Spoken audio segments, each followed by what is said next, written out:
No episódio anterior, falamos sobre o derramamento das taças da ira de Deus e analisamos 7 flagelos da ira de Deus. Hoje falaremos sobre a grande meretriz e a besta, mostrando o relato preciso da queda da Babilônia. Desta forma, daremos início à 6ª sessão paralela, que vai do capítulo 17 ao 19.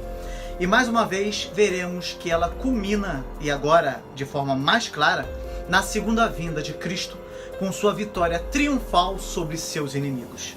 O dragão, a besta que sobe do mar, a besta que se levanta da terra, a grande meretriz e os homens que têm a marca da besta.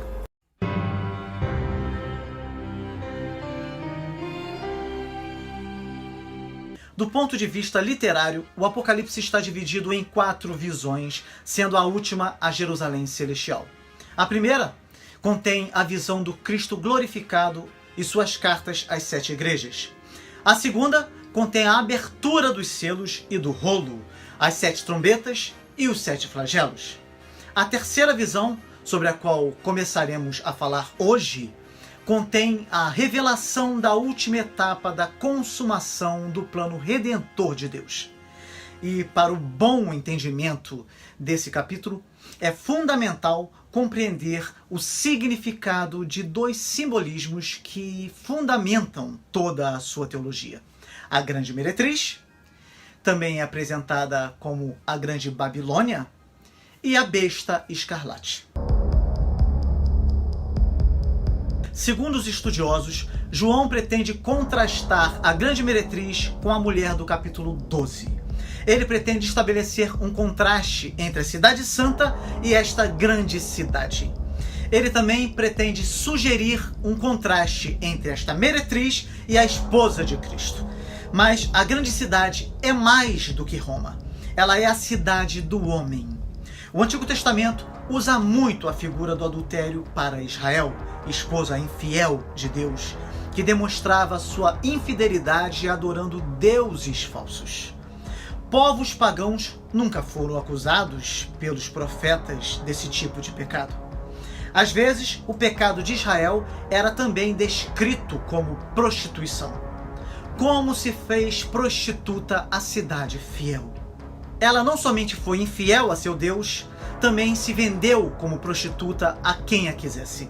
Esta figura de prostituição foi usada pelos profetas também para os povos pagãos. Tiro é uma cidade que se prostituirá com todos os reinos da terra. A ideia não é de infidelidade espiritual, mas de deturpação de todos os valores para obter ganho comercial. Nínive também é chamada de meretriz, por causa da maneira com que seduzia nações mais fracas, ostentando poder e esplendor, somente para subjugá-las e escravizá-las. No nosso texto, a meretriz é Babilônia, símbolo da civilização com sua pompa e com tudo organizado para ser contra Deus. A cidade que domina sobre os reis da terra. A cidade louca por prazeres, arrogante e presunçosa, um centro pagão de impiedade, depravação e sedução. A cidade da Babilônia foi fundada por Nimrod. O nome Babel significa porta de Deus. Ironicamente, a famosa Torre de Babel foi uma tentativa idólatra dos seres humanos de desafiar Deus. Quando o Senhor enviou o julgamento sobre os construtores, multiplicando as línguas da humanidade, o termo Babel passou a significar confusão. Posteriormente, a Babilônia tornou-se um grande império que acabou conquistado pela Média Pérsia. Mas desde o início da cidade de Nimrod, em Gênesis 10, é possível sentir uma influência babilônica insidiosa e contrária a Deus. A Babilônia é apenas um código para Roma. Na antiguidade, a própria cidade de Roma fora deificada e uma deusa chamada Roma veio a ser deusa protetora das cidades romanas da Ásia Menor. Roma era a divindade tutelar de Cartago. No ano 29 a.C., foram erigidos por Otávio templos dedicados a Dea Roma e a Divus Julius. Também houve templos dedicados ao próprio Otávio em Pérgamo, na Nicomédia e na Bitínia. Os remanescentes desses templos pagãos até hoje podem ser vistos em Pérgamo. Talvez isso seja os restos do trono de Satanás que figura na epístola à igreja de Pérgamo, neste livro do Apocalipse. Parece que o culto de Roma estava associado à adoração dos imperadores falecidos, ao passo que o culto ao imperador dirigia-se aos imperadores reinantes. De tudo isso é que se desenvolveu uma espécie de doutrina da Roma eterna. Roma era a capital do vasto e poderoso Império Romano, o império que se estendia desde a Inglaterra até a Arábia. Na época de João, Roma era a maior cidade do mundo, com uma população de aproximadamente 1 milhão de habitantes. Mas com todo o seu poder, ela era extremamente imoral. Os cristãos entravam em conflito com a sociedade e os valores romanos e, portanto, eram gravemente perseguidos. Assim como a Babilônia, Roma tornou-se um símbolo do paganismo e da oposição ao cristianismo. Portanto, a meretriz que figura neste capítulo é essa idolatria romana de muitas facetas, ainda que o culto ao imperador seja o ponto mais destacado, conforme se vê por todo o Apocalipse. Roma se tornara o centro das formas mais ousadas e horrendas de idolatria. Mas João predisse que nada disso perduraria, pois estava condenado a sofrer a mais contundente derrota que se possa imaginar. Também não se deve duvidar que João esperava que isso ocorresse em seus próprios dias, pois não antecipava a aplicação a longo prazo de suas predições.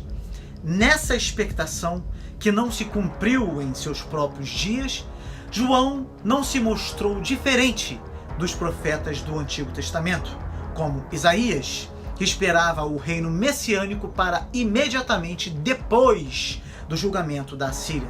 Veja só os capítulos 10 e 11 do livro de Isaías. Ou como Daniel, que pensou que o fim ocorreria imediatamente após o julgamento de Antíoco IV Epifânio. Jeremias esperava o reino para imediatamente depois do retorno do exílio. É evidente, pois, que as visões dos profetas ultrapassavam o seu próprio entendimento e as suas expectações pessoais, que tão frequentemente ficaram sem seu cumprimento definitivo, pois Deus decretara seu cumprimento para os últimos dias. Normalmente, as predições bíblicas têm um cumprimento a curto prazo e outro a longo prazo. É muito importante entender isso. Caso contrário, cairemos no erro defendido pelo preterismo total e negaremos as demais doutrinas bíblicas referentes ao fim dos tempos. Desta forma, é importante ficar claro que a grande meretriz representa muito mais do que simplesmente o Império Romano.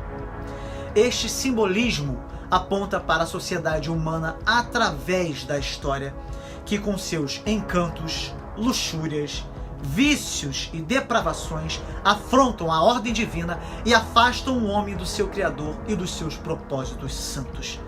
Esta grande prostituta, Babilônia, simboliza qualquer sistema econômico, político ou militar que seja hostil a Deus e um sistema mundial futuro que irá abranger todas as nações e que será imoral e completamente contrário a Deus. Ou seja, nos últimos dias, conforme o entendimento dos estudiosos, veremos o aparecimento tanto de um império político, a Federação dos 10 Reinos, controlada pelo Anticristo, como também veremos o aparecimento de um novo culto ao imperador, tá? Que consistirá da adoração conferida ao homem do pecado. Este culto tornar-se-á tão forte que dominará as mentes dos homens e os tornará virtuais escravos da malignidade. Pois Satanás será adorado por intermédio do Anticristo, conforme Apocalipse 13, versículo 4. A maior perseguição religiosa de todos os tempos será promovida pelos aderentes do culto ao Anticristo, e essa adoração será extremamente corrupta e maligna. Já a besta escarlate pode ser todo o Império Romano, ou, em outras ocasiões, um único rei, no caso, o próprio Satanás, materializado na pessoa do Anticristo. Tanto o dragão vermelho, de Apocalipse 12, versículo 3, como a besta do mar, Apocalipse 13, versículo 1, tinham 7 cabeças e 10 chifres.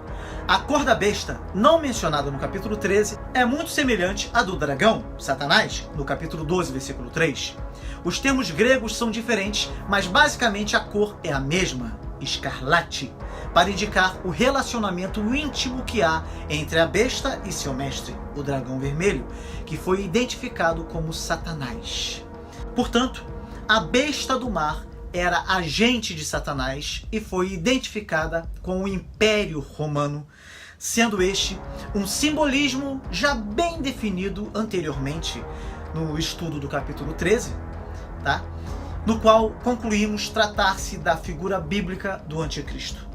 A besta escarlate é o espírito do maligno que se volta contra tudo o que Deus representa na pessoa do seu Filho Jesus e que, neste sentido, sempre esteve, a partir do pecado humano, atuando no mundo em que vivemos.